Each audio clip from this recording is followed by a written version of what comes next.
गणपती देवा भावून या हो दुःखात, पुढचं वर्ष जाऊ द्या आमचं सुखात, पुढचं वर्ष जाऊ द्या आमचं सुखात. महिमा तुमचा तुम तो देवगणात, या मंडपी मंगल मूर्ती क्षणात. गणपती बाप्पा मोरया, मंगल मूर्ती मोरया, गणपती बाप्पा मोरया, मंगल मूर्ती मोरया. ओम गण गणपति नमः. दोस्तों, वादे के मुताबिक मैं एक बार फिर से आपके सामने आया हूँ गणपति जी की एक और रोचक कहानी लेकर. दोस्तों, हमारे देवताओं में लोग कहते हैं 33 कोटि देवी देवता है हमारे यहाँ पर.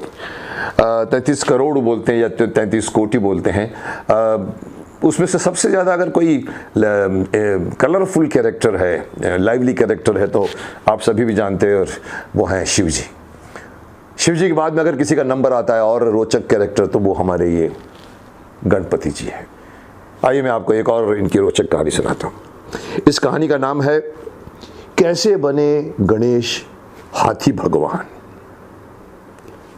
जी हाँ दोस्तों, आपको भी कई बार, मैं कई लोगों को देखता हूँ बोलते नहीं है, पर मैं जानता हूँ कि तर्क वितर्क हमेशा धर्म के बीच में आते रहता है. कई लोग ने सवाल उठाया भी होगा, लेकिन धर्म की वजह से चुप रहते हैं कि ऐसे कैसे हो सकता है, एक मनुष्य के पास सिर पे हाथी का सिर कैसे आ सकता है. पर यही तो हमारे धर्म और हमारे पुराणों की विविधता है, पुराणों की विशालता है, और गूढ़ चीज़ें हैं जिसे हमें स्वीकार करना चाहिए बिना आज के कलयुग के तर्क को बीच में डाले हुए. पर मैं सुनाता हूँ आपको कि किस तरह से इनको हाथी भगवान बनाया गया. आप जानते हैं दोस्तों, आपने भी सुना होगा कि एक बार पार्वती जी स्नान करना चाहती थी, स्नान करने जा रही थी, तो उन्होंने देखा कि उनके पास कोई आसपास कोई रक्षक नहीं था. तो उन्होंने क्या किया, उन्होंने चंदन का लेप था या चंदन का, उसमें से उन्होंने एक बालक को प्रकट करवाया, बालक को पैदा करवाया. अब देखिए उनकी शक्ति. और उस बालक को जब आ गया बालक सामने, तो बालक को कहा कि तुम यहाँ पर बाहर खड़े रहोगे और कोई भी आ जाए उसको अंदर नहीं आने दोगे. उसने कहा जो माते. और वो बाहर पहरेदार बन के खड़ा हो गया. और थोड़ी देर में आप देखिए, संयोग देखिए कि शिव जी खुद आ गए. अब शिव जी जब आ गए, तो जैसे ही अपने अंदर घर में जाने लगे, तो बालक ने कहा रुक जाइए. तो उन्होंने कहा ये कौन है, पहले तो कभी देखा नहीं इसको. बोला तू कौन है, बोलता है मुझे नहीं पता मैं कौन हूँ, पर मैं आपको अंदर नहीं जाने दूंगा. अब शिव जी तो आप जानते हैं भोले हैं, लेकिन क्रोधित भी बहुत जल्दी हो जाते हैं. बोलते तुम्हारी इतनी हिम्मत, तुम मेरे घर में मुझे ही रोक रहे हो. उन्होंने नंदी बैल को कहा जाओ इसके साथ युद्ध करो, मारो इसको. अब नंदी बैल और छोटे बालक में युद्ध हो गया. अब हैरानी की बात है, क्योंकि वो भी तो पार्वती जी के अंश था, वो उसमें भी उतनी शक्ति होनी चाहिए, तो उन्होंने नंदी बैल को हरा दिया. अब शिव जी हैरान भी हुए और क्रोधित भी हो गए, और क्रोध में आके उन्होंने उसका सिर काट दिया. अब बालक तो मृत होकर गिर गया नीचे. अंदर गए. अब जैसे अंदर गए, पार्वती जी आ रही थी बाहर. बोला आप आ गए, और उन्होंने देखा तो उनका लड़का नहीं. आप कैसे अंदर आ गए, आपको तो मैंने किसी को, कहाँ गया वो लड़का जो मैंने, बोला कौन लड़का, बोला मैंने बाहर रखा था किसी को अंदर नहीं आने के लिए. बोला वो लड़का कौन है, बोला मेरा लड़का है. बोला कहाँ, मेरे को मालूम ही नहीं. बोला मेरा लड़का था वो. अब शिव जी को एहसास हुआ.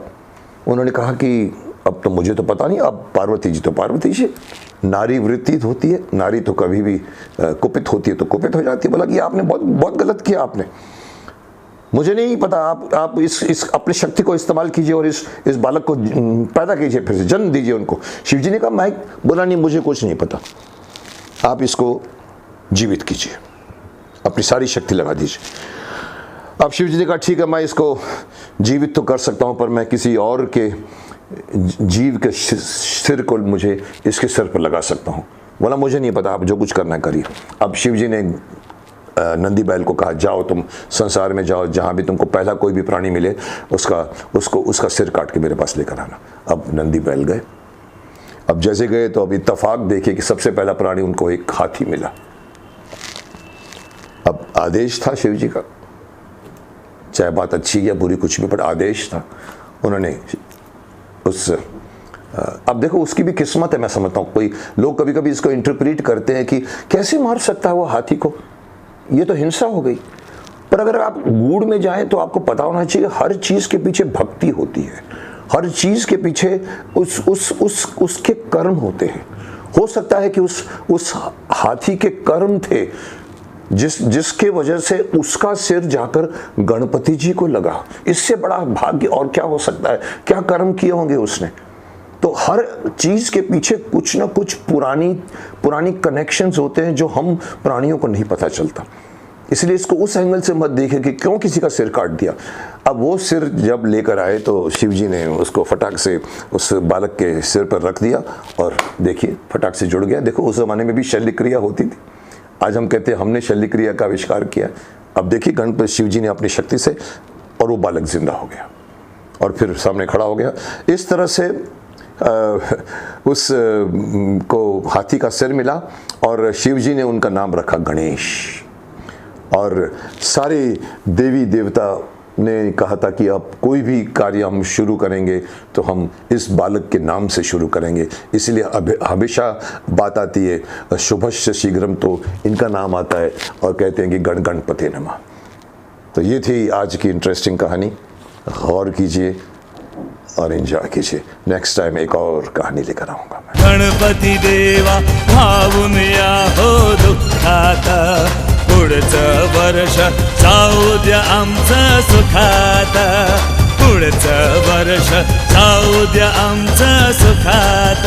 हे महिमा तुमचा तुम तो देवगणात, या मंडपी मंगल मूर्ती क्षणात। गणपती बाप्पा मोरया, मंगल मूर्ती मोरया, गणपती बाप्पा मोरया, मंगल मूर्ती मोरया।